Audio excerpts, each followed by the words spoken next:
Hi, it's Michael Valitutti here for another Gem Talk with another one of yours and mine's and America's favorite, which is, of course, Morganite. We all love that. Morganite is an amazing stone with so many wonderful, beautiful properties that I will get into. And it began its life actually as an American stone because it was first discovered in the Pala region of California, not that far from where GIA is today, back in 1908 by George Frederick Coons, and he named it Morganite after his best customer, J.P. Morgan, that we all know was one of the richest men in America at the time, a big financier who loved exotic gemstones, would buy a lot of stones from him, so he honored him by naming this incredible stone after him. Now, what is Morganite? Morganite is the pink peach variety of the mineral beryl. Now, we know beryl by other gemstones that are more famous, actually, like emerald. And emerald is also a beryl, but when it's green, it's called an emerald. When it's blue, it's an aquamarine. And when it's peach pink, it's called Morganite. A beryl is a wonderful gemstone because it has a hardness, much harder than people think. It's about 7.5 to 8 on the hardness scale. So it's very, very durable. It's excellent for everyday wear. It's part of the hexagonal crystal system. Its chemical composition is beryllium aluminum oxide, and it has a refractive index of 157, 158, which is not too bad actually. So it will give you brilliance, but only in really a little bit larger stones, and we're lucky because Morganite does come to us in larger specimens. So with Morganite, the bigger stone you can get, the more brilliant and the better it's going to look. The coloring element of Morganite is manganese. Now there's two basic types of Morganite that you're going to be exposed to that we sell, that most other people sell. It's either your peach or your pink. Sometimes you're lucky, kind of get a combination of kind of both colors together. But let me just give you some examples here of some rough.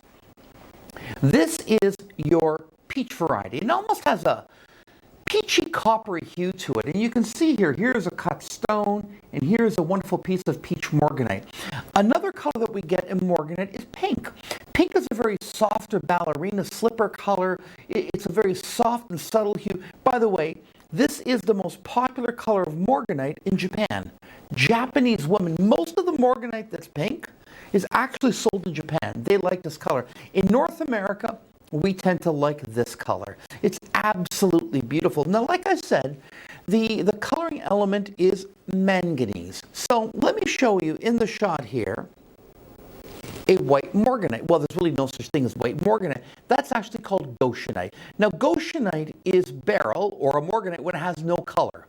So this is its natural pure color, because it's an allochromatic stone. The same thing could be said about aquamarine or emerald. So the only difference between this and this stone here, it's the same stone, but manganese infiltrated the matrix of the stone when it was made by nature, and it turned this color. If it was chromium, it would have been an emerald. If it was iron, it would have been, of course, an aquamarine. So how do you get from this to this? Well, basically, Mother Nature, when she made, remember what I said that the stones are hexagonal crystal system, and I'm going to show you an example of that soon, but this is the molecular makeup of beryl, which is beryllium, aluminum, silicon oxide. You can see here why they call it hexagonal crystal system, because you can see the 6 sides of the crystal. I actually have one here to show you. So Mother Nature is not perfect.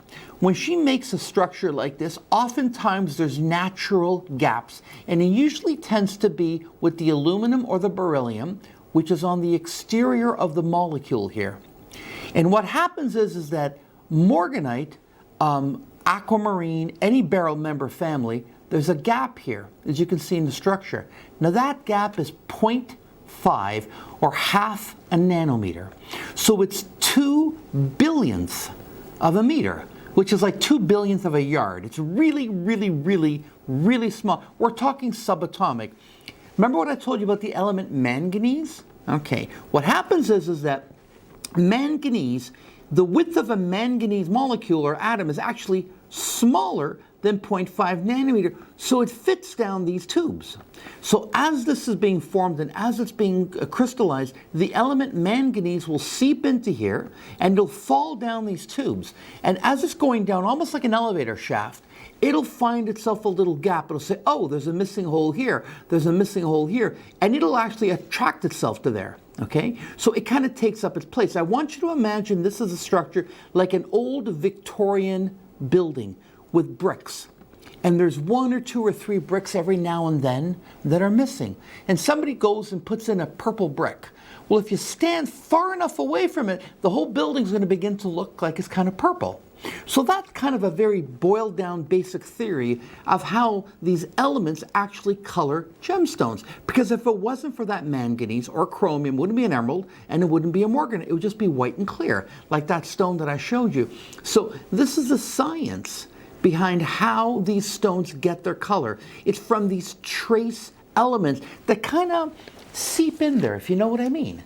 And that's exactly it. As it's crystallizing, they seep in there. And thank goodness that they do, because without trace elements, most gems that we know and enjoy in our lives wouldn't really exist. They'd all be white like a piece of glass, to be honest with you, because only a few stones are idiochromatic. Most are allochromatic. So you need these elements to give us the colors that we love. Now, I love morganite. And one thing I told you about it is that I was going to show you the hexagonal crystal system, and I want to just take something else here on the pad and show it to you. This is very rare. This is hexagonal crystal. Now you see here how you get 1 side, 2 sides, 3 sides. Okay, so this is like half of a crystal. You can see here that this was actually configured onto a base at one point. And do you see how you see here this little angle right over here? This is like basic crystallography. This is a crystal inside of a crystal. So 2 crystals we're trying to make up and basically form and take up the same space. Well, nature doesn't allow that. So they kind of form together, and that's why you have these cutoff points here. These 2 crystals, one formed one way, one formed the other way. Now let me show you another trick about morganite. Notice here, when I hold it like this, the camera, it kind of looks peach right there, right? Now look at this when I turn the crystal.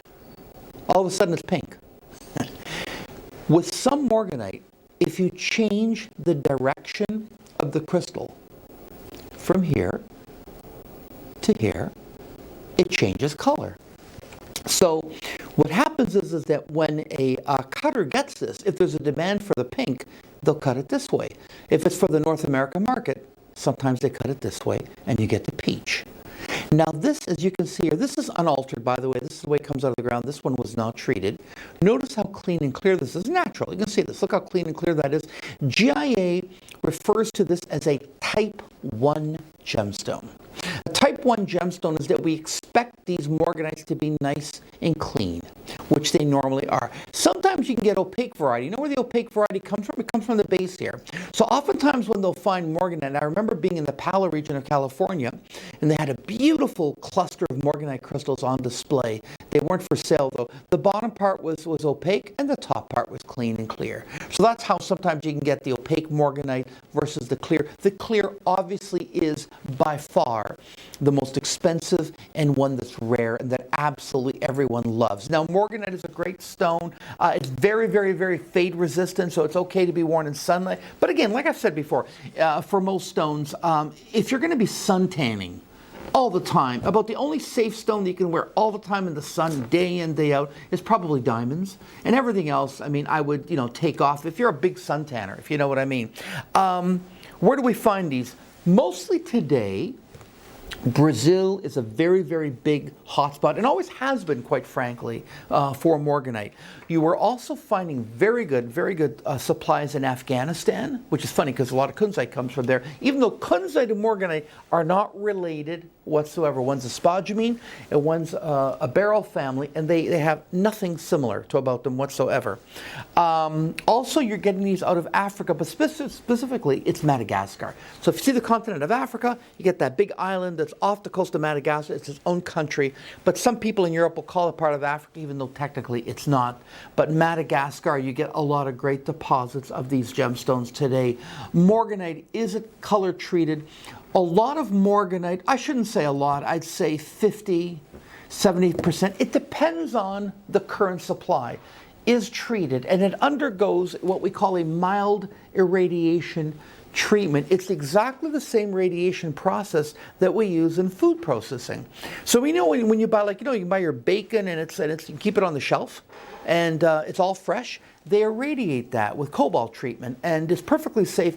That's the same type of irradiation they will use for these crystals. For example, this one is not treated, but this one has been treated. And you can see here, I've had these for years, and they're totally fade resistant. They're really, really fantastic. So Morganite is a lovely stone. Generally, you want to try to get, if you can, like any stone, the biggest Morganite that you can for the money. We have on our website amazing selection of Morganite for you to choose from if you can. I would always try to go for an exotic shape in Morganite.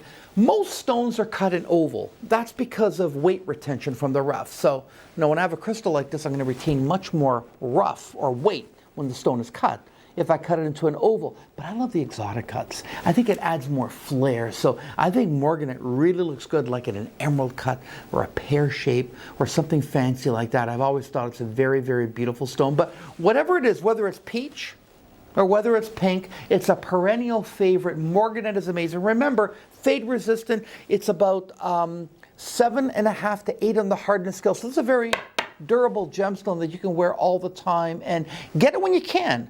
In 2020 now, 7, 8 years ago, I used to do so many shows on Morganite. There was so much available on the market. Today, we don't see a lot of it like we used to. So when I do offer it on my website, I would encourage you to get it, because the current supply from mines around the world in the past 3-4 years has not been great. So there's been a very upward pressure on prices. We still have some great product at great prices. So this is a great time for you to be buying your Morganite and adding to your incredible, beautiful collection. Well, that's my story on Morganite. It's exotic, it's beautiful, and it's available any day of the week at gemsonvogue.com.